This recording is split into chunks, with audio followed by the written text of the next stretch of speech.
Welcome back, fellow mobile gamers. My name is NimbleThor, and today in my mobile gaming quest, we are going to play Stack and Crack, which is a minimalistic puzzler with nearly 100 handcrafted levels, and it's a really fun game. It's a great puzzler, but for some reason, it's completely unknown. Nobody seems to know about this game yet. So I figured I'd do a video on it because I'm confident that a lot of you guys will really enjoy this one, and also because these indie developers could definitely use any and all exposure that they can get. This level was actually relatively easy. So let's head into the next one and talk a bit about the objectives in these games.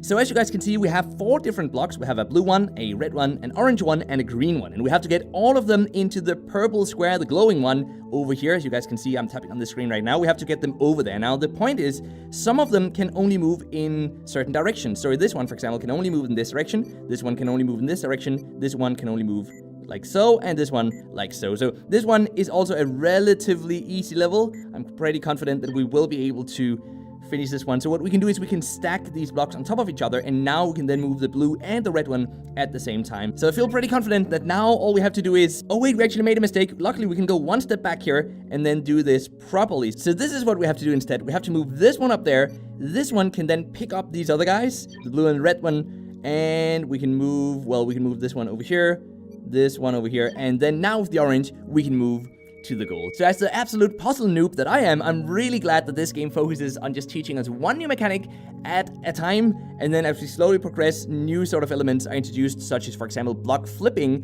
which is something we'll see in the next level after this one here. But now we are at level 10 out of 10 in the first section of these levels, which is where we learn how to stack our blocks. So are we doing the correct thing here? I think maybe let's move back a bit. I think we have to move this one down and then like so, this one up here, and now we can go pick up the red one, and with those we can now move the blue over here, the green on top of the blue one, and there we go. So now we're gonna go into flipping our boxes, which does add a slightly more difficult element to the game. And then slowly, as we progress throughout these levels, we are gonna, of course, unlock new types of gameplay elements as well. The fact that we're so slowly introduced to new elements keeps the game relatively easy even for a noob like me, but it should still be fun for someone who's better at these games, because then you won't have to do as much trial and error as I had to do in this game. So that was how flipping worked. Hope you guys saw that. We can basically move them around, so the one on top goes to the bottom and the one on the bottom goes to the top instead.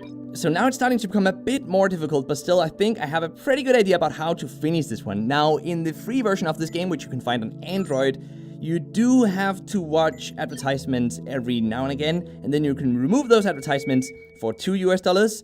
If you're on iOS though, the game costs $1, so it's a premium game on iOS, but I think it's definitely worth it if you're into these types of puzzle games. It's very minimalistic, it looks great, I'm liking pretty much everything about this game, so $1, it's basically the cheapest you can get a game for, right? So I think it's definitely worth it. But do let me know if you guys disagree with that. Do you think this game is worth $1 US, or wouldn't you pay that much for it?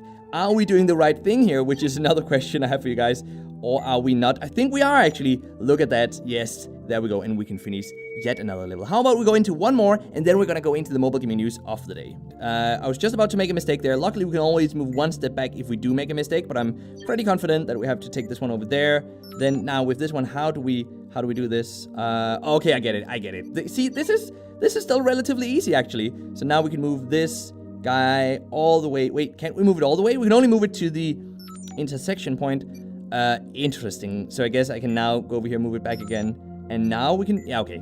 I don't know what happened there. I figured we should have been able to move it directly to the finishing point, but for some reason we weren't. I would like to add though that if you choose not to buy the in-app purchase to remove advertisements, you will be shown an advertisement very, very often. There are ads between nearly every level, and they can be kind of annoying because if you don't click the X correctly, these advertisements take you directly to the store page, which can be kind of frustrating because sometimes, at least I do misclick every once in a while. And the other way the game monetizes apart from that $2 in-app purchase on Android or the $1 premium price on iOS is through selling us hints. So just like we see it in many other puzzle games, if you want to get more hints that basically tell you how to finish the entire level, you have to pay for that. And look at that, we have to pay $1 US for just 5 additional hints. We do also have the option of watching an advertisement, and then we'll get a hint if that's what you guys prefer. So if you really feel stuck somewhere, that's of course always an option. I do find the game relatively easy though, and I'm a complete noob at puzzle games, so you probably won't feel forced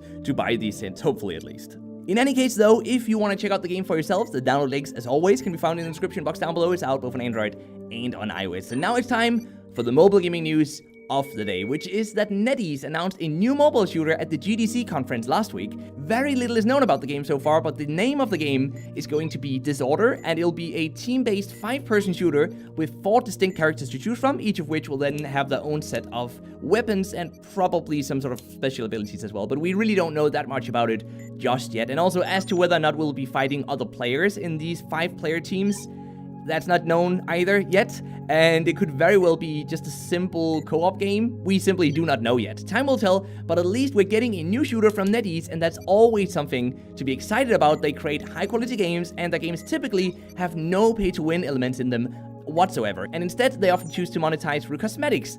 But are there any new mobile games you are looking forward to? If so, let's get some hype going for those games in the comment section, and until next time, just keep gaming, stay awesome, and I will see you guys around.